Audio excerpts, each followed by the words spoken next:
I dare to be different. I dare to be different. Hey guys, it's Yaya Diamond, and I am so very excited to be here today. This is an amazing interview. We have Author Central right here. We have authors on this show where we talk about their books and what they've done and how they've gotten into the path of being an author. Do you realize that it's not always easy to put together? I'm sure some of us have written letters where we are like, I can't believe I said that. Or what am I saying? There are just so many different things and there's so many different ways to go about this. And my authors tell you which way they went and what they did and how long it took and all the good nitty-gritty stuff all in between. And I want to welcome my guest today. Her name is author Silvia Cooper, and she's here to talk about her book. I am going to say remain silent, but it is so you guys know, come on, I can't put that whole thing there, but it's called I Had the Right to Remain Silent. Can you hear me now? And that's right, Miss Silvia Cooper is here. Welcome to the show. Thank you so much. Glad to be here. Thank you. So let me ask you a question. I always go back and I always kind of grab the before story, because people don't realize that usually books come from some kind of, life instance or a click in the head that says, wait a minute, this should be a book. What was it for you? Well, for me this is not my first book. My first book was a few, like 10 years ago, writer by naturally. And I really didn't want to tell this particular story because it's about me. It's my memoir. But I had been struggling for a few years. I was diagnosed with epilepsy in 2011. And what happened was being suppressed and down for 5 years, trying to cope with the illness, and so much trauma in my life from the age 4 till 2013. I was like, I got to do this. I don't want people to know my secrets. They're dark. My silence is so near and dear to me. But in order for me to move on in my life, I need to share my story. It's one of many stories within a story. And I decided, you know what, I'm going to publish this for myself. It's a healing journey, but I think others may be able to relate to it as well. That is amazing. I absolutely love this. I love the fact that you want to maybe not tell the story, but understand that the story is prevalent and maybe it might just help other people. What is it in the story that kept you from writing it so long? I don't want to get too personal and too much into the book, but there had to be something that was like, no, I cannot. No, I can't tell nobody about this. Well, it starts with the fact that I was sexually molested at the age of 6. And there was so much trauma in my house growing up. And as I grew into a teenager, there was substance use in my house. There was verbal abuse, domestic violence in my house that I thought I escaped it, but I didn't. And the impact it had on me, shaping me as a woman. And I ended up becoming the very thing that I couldn't stand in my house. And I decided after seeking therapy that I started writing the book, little pieces of it. And I was like, you know what, I'm going for it. Because as I'm going towards healing, the question for me was, how do we forgive when we cannot forget? How do we forgive when we can't forget? And so for me, it was, I got to address the issues. I got to keep it real. I have 5 siblings, brothers and sisters total, but this is not about their experience. This is about my experience and what happened to me once I left the house and how I now with 6 children as a single mother, and how it shaped my own life. Wow. Was it hard to find someone out there that truly you could depend on and maybe even trust a little bit? Because I too went through, molestation at the age of 11 and then rape at the age of 14. And me personally, it was hard to find someone that I could trust. I drugged that feeling, those insecurities and also that anger into all of my relationships. Right. I had dysfunctional relationships with men I didn't trust But yeah, I want to go back to this is a very good question because especially in the Black and Brown communities, Mm-hmm. this kind of behavior was so acceptable, and it was what goes on in this house stays in this house. Right. It was almost like normal for this to be going on, and I didn't find my sister and I both in on some level experienced the same thing. My older sister and I. But there were so many people it was going on with that nobody that I was around was recognizing that this is truly wrong. This Mm, is doing a damage on us. It wasn't until I was older and my Christian walk that mm-hmm. I realized, like, okay, we are in the presence of God. We are we're being healed. We're experiencing God in His presence, but something's wrong here because I still don't feel good. Mm, I don't feel good emotionally and spiritually. mm, And no matter who I confessed it to, very little people, I still didn't feel like I was truly delivered from it. And it's with that understanding, working with the population of the same people. I'm a coach for a family shelter, and throughout my career, working with broken people. And when mm-hmm. you're working with broken people, you kind of see yourself. It's like that mirror reflection. And it's Yeah. like, I have to seek help because I'm a scab that is not a scar yet. Oh my God. Scabs they appear to be a scar, but if you lift it up, you're going to see so much things that have not been healed yet. And Mm-hmm. so scars are an indication that something once was there and it has been healed, but scabs are appearance of something that's there, but it's not healed. And so once I became an adult and, I was talking to myself, therapy was the best thing I could do. And I didn't get therapy until like in my 50s, Mm, and I had to figure it out. I had mm, so much unhealthy relationships in my life, and I was so guarded, and my silence was so near and dear to me that I had to figure it out. And then once I figured it out, in therapy, been in therapy for 6 years now, I still go. mm-hmm. Um, I was able to say, "Can you hear me now?" And I addressed the issues with folks, even if they weren't willing to say, "I'm sorry." Mm-hmm. I did it for me Wow. because I spent a lot of time in silence. Silence was basically emotionally silent. I could talk at work, I could talk at home, but in between those moments, I was completely silent. Mm, mm, mm. I didn't say a word. And I Wow. knew that I did not want to pass this on to my children, Definitely especially my not. daughters. And Yeah. so that's what helped me find it. But there were a few people that I confided in, and they were very nurturing and very comforting. But it wasn't until I sought out therapy to figure this thing out in my mind. Mm, mm, mm. And did this book, and I'm going to say it like this because this is the way it came to me. Did this book help you pick the scabs off? It did. It did. It was difficult writing it. I would put it down. It took 6 years to write, the ups to downs. And I would pick it up. I went to Westport, Connecticut for took classes on writing a memoir because I'm a fiction writer by nature, Mm, because it's hard telling your own story. it And so I is. had to learn that I had to be authentic to even my character, which is my life. I had to be authentic to the people who did me wrong or violated me and their characters and what was good about them and what was terrible, horrible about them.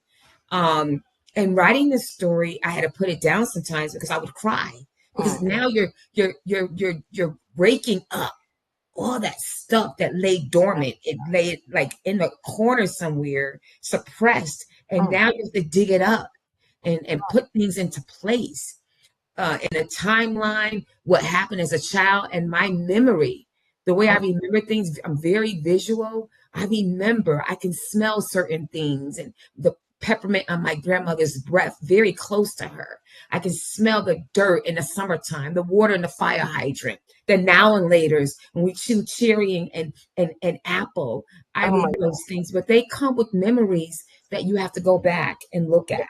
And yeah. so writing this book, it was fun, but very painful at times. Mm, mm, mm. And I commend you. It is not easy to do, and I don't know if I could. Um, It's, you know, as okay, so the one question I want to ask you is, because the brain is so beautiful, but yet so protective. Its job is to protect you, is to help you to see where you need to go and protect you from the things it believes it is a danger for you and to you. Did you remember things that you forgot when you started writing this book? I did. And what happened was, whenever I'm doing assignment or writing, for a while, my bedroom wall was just plastered of easel pads, stick papers all over the wall. Mm-hmm. A timeline of from the time I was born until I came to Connecticut. My grandmother had me and my sister. So timelining everything. And there were times I thought I forgot about it when I remembered. And I was like, wow, I remember this. You know, my mom had cancer. I remember that. The time she had thyroid cancer and she couldn't take care of herself. And my older sister and brothers would aid to her. Mm-hmm. And I don't want to give too much away. There's so much in the Sure. book. Being disappointed that I couldn't go to college because there's something that a tragic happened to my brother. And just remembering so much letdown. Mm-hmm. But at the same time, there were moments in between my life where I did have fun. I did play hopscotch. I did play spades. And I would go out with my jelly beans trying to match my clothes and watch the basketball and baseball tournaments. And so there were little between the drama and the trauma, there were parts of my life. Food was a big deal in my life, the holidays. And I was able to capture those moments as well. This wasn't like, oh, you did me wrong, you did me wrong. I give the readers to look at me inside, but also know that although there was trauma in my house, there were letdown and disappointments, and Lord knows that I make mistakes, there are also happy times that I capture as well. That is wonderful. I absolutely love that. I absolutely love what you've done. It is very hard indeed. So now that you've done it and you're looking back on it, do you regret it, or would you do it again? I do it again. Mm. I do it again because I don't think that I would not be who I am today. And life is still going on. The book only covers the 2013. We're in 2024 now. So Mm. much more has happened in my life. I do it again because um, I don't regret my children. They were not conceived in the biblical way. I was in and out of church, before church. I have three different fathers for my six children. Mm-hmm. Life was hard. I endured verbal and physical abuse at times. I vowed not to become my mother, and I ended up becoming my mother. But the six individuals that God granted me with, I could Mm-hmm. never Mm. say, that I would want a different life. And God gifted me with some beautiful individuals, some human beings, and we've had some hard times emotionally, financially. Um, we just made it through, and I would go back. I wouldn't do it again because I realized that the assignment on my life is to look over my mistakes, but also share them with others because they may have a past, a present, and to help them and help us in our future. Yeah, definitely. So how has this book helped your future? Well, it made me realize and look back on my life like, girl, if it had not been for the Lord who was on my side, Oh my gosh. where would I be? That's a good Because if I thought, when you look back on something you thought you would never, never, ever make it through, there were times in my life where didn't want to commit suicide, but I was suicidal. And I mm, would lay down at night and say, just don't let me wake up. mm. And then I would say, but before I close my eyes, but God, what about my children? What if something happened to my children? And I had to realize that that was a suicide spirit. And I had to ask for forgiveness and saying, Lord, don't let me, I want to wake up. But I was so full of despair and tiredness. And that I would feel that way. I would express myself and then I would renege and take it back because, my children were so young then and so much is going on that I just said, Lord, just help me. If I Yeah. could just have one more day, let me just take one day at a time. Wow. Wow. And taking that one day at a time, now that you look back, what's in your future? Do you have new books you want to write? Do you want to go back into fiction? I mean, what is it for Yeah, you? I really would like to go back into fiction. What I would like to do is continue to promote this book, Hmm. do small groups, presentations, do a couple of more book signings. I'm doing some small group teachings. Folks, it's like, how do you write your own book? How do you write your book? How do you self-publish? So doing those kinds of discussions and focus groups, because I love to write is different for me. Like I visualize everything. Um, I literally just, if I'm reading, I already see the characters in my mind. Hmm. And so for the future, I'd like to see this book be promoted, of course, as a movie. I think this story is worth telling. In the future, for as books are concerned, I'm working on my next book, What's in Your Cart. It's about these three different women who meet each other in a grocery store. I've always been fascinated about shopping at the grocery store, standing in long lines. And if you watch what people have in their cart, you can kind of figure out who they are Hmm. and the personalities, organic versus junk food, the conversations that take place in the line. And I've also admired cashiers who have so much patience dealing with all kinds of personalities Oh my gosh. in line and all this stuff that they do. And they have lives too. Yeah. And so I did this one cashier who people don't even, we underestimate. We don't know that cashiers have lives too. That's not what they want to do with the rest of their lives. They do this as part-time work sometimes. And so Hmm. I'm building my story around the cashier who meets these two individual women one from Chicago, one from Brazil, Mm. That is one so. from, yeah, New Haven, Connecticut, which I love my city. I love my city. That is so It's good. That is interesting. so cool. That is so cool. We're going to take a short break and we'll be right back. I'm going to ask this question. I'm going to give you some time to think it over. What kind of advice do you give to the person who has been delaying writing their memoir because of hard times or even a scab that may not be completely healed yet? We'll be right back. Don't you go anywhere.